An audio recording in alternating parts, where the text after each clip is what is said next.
মেঘাচ্ছন্ন সকাল দিয়ে দিনটাকে শুরু করলাম বন্ধুরা।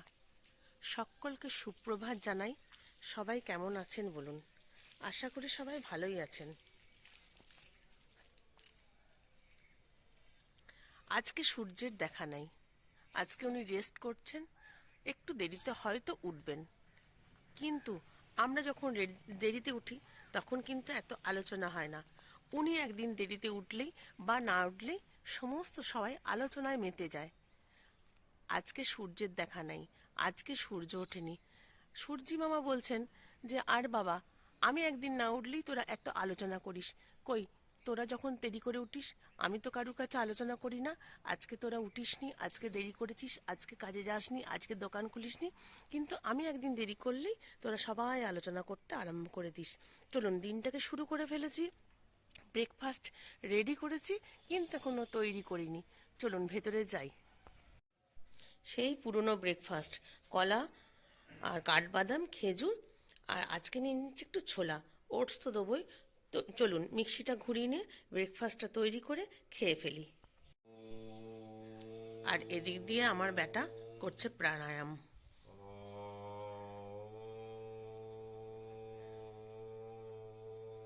ওর প্রাণায়াম হয়ে গেলেই আমরা ব্রেকফাস্ট করব। আর ওই দিক দিয়ে চলে এসছে কাজল। আজকে বন্ধুরা দোকান যেতে পারিনি, শরীরটা খুব খারাপ। বন্ধুরা খেতে বসবো, দুপুরের ভাত খাবো। তার আগে বেটা বললো যে মা ছাঁচি কুমড়োটা দাও বা চাল কুমড়োটা দাও, আমরা ছাঁচি কুমড়োই বলি ওটাকে। আমি কাঁটা চামচ দিয়ে ফুটো ফুটো করে দিই। দিয়ে এটা হয়ে গেছে, এটাকে চুন জলে ভিজিয়ে দিয়ে তারপরে খেতে বসবো। বেটা হয়ে গেছে ওটা। চলুন এটাকে চুন জলে ভিজিয়ে দিই। আর আজকে রান্না হয়েছে ডিমের অমলেট, না একটু আলুর তরকারি ছিল, সেই তরকারিটাই গরম করা হলো। মুসুরির ডাল আর তিল দিয়ে পেঁয়াজ দিয়ে একটু পোস্ত দিয়ে ভাজা, আর ডিমের অমলেট। চলুন এটাকে ভিজিয়ে ফেলি জল দিয়ে। আজকে সারাদিন ভিজিয়ে রাখবো, কালকে করবো এটা। চুনটা জলে ভিজিয়ে দিয়েছিলাম, ভিজে গেছে। আর এরকম পুরো ডুবো জলেতে ছাঁচি কুমড়োটাকে দিয়ে দিয়েছি। চুনটা ভিজে গেছে এই কারণেই বললাম, চুনটা গুঁড়ো চুন কিনেছিলাম হার্ডওয়ার্সের দোকান থেকে। ভিজিয়ে তারপরে এটা পুরো সারা রাত থাকবে। আর ওদিকে খাবার বেড়ে ফেলেছি, চলুন খেয়ে নিই। এই যে আজকে আমাদের খাবার, ফুলকপি আলুর তরকারি, মুসুরির ডাল, পেঁয়াজ, তিল পেঁয়াজ ভাজা আর একটু অমলেট, তার সঙ্গে একটু ঘি নিয়েছি।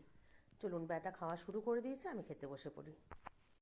বন্ধুরা খাওয়া দাওয়া সেরে রান্নাঘর পরিষ্কার করে, না বন্ধুরা রেস্ট করতে বসিনি, এই চালগুড়ি মাখছি। সেদ্ধ পিঠে করব, মেজবাবু আসবে। মেজবাবু সেদ্ধ পিঠে খেতে চেয়েছে, ও ভীষণ ভালোবাসে খেতে।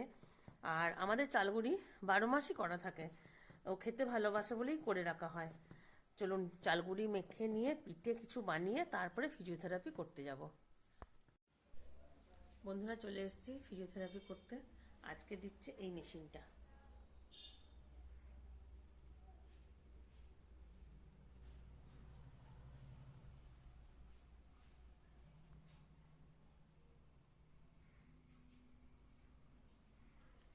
এটা বেশি জোরে আবার নিতে পারছি না, একটু হালকা করে দিচ্ছি। জোরে দিলেই গোটা হাতটা কাঁপছে, যন্ত্রণা হচ্ছে। চলুন থেরাপিটা করে ফেলি, তারপরে যাব দোকানে। বন্ধুরা ফিজিওথেরাপি করে দোকানে গেছিলাম। দোকানে আর আপনাদের সঙ্গে ভিডিও করিনি। আমি জানি আমার বন্ধুরা সব কিছু বিশ্বাস করবে আমার ওপরে যে আমি দোকানে গেছিলাম। দোকান থেকে মেজবাবু নিয়ে এলো, এসে একটু পাঁপড় ভাজা আর খেজুর গুড় দিয়ে একটু চা করলাম। খাওয়ার পর পিঠেগুলো করব। পিঠেটা মেখে মানে চালগুড়িটা মেখে রেখে দিয়ে গেছিলাম, এবারে পিঠেটা করব। চলুন যাই পিঠেটা করে ফেলি। বন্ধুরা পিঠে বানিয়ে সবাই মিলে খেয়ে গুড নাইট বলবো বলে আপনাদের সঙ্গে আবার একটু গল্প করতে বসলাম। গল্প করতে না, গুড নাইটটা বলবোই না, একটু তো কিছু কথা বলবো। কালকে ভিডিও ছাড়তে পারিনি এই কারণে, কালকে সকাল থেকে গেছিলাম আর্মি হসপিটালে, ওখানে দেখানো হলো। ওখানে এখন ডাক্তার বললো যে অপারেশন করতে হবে না।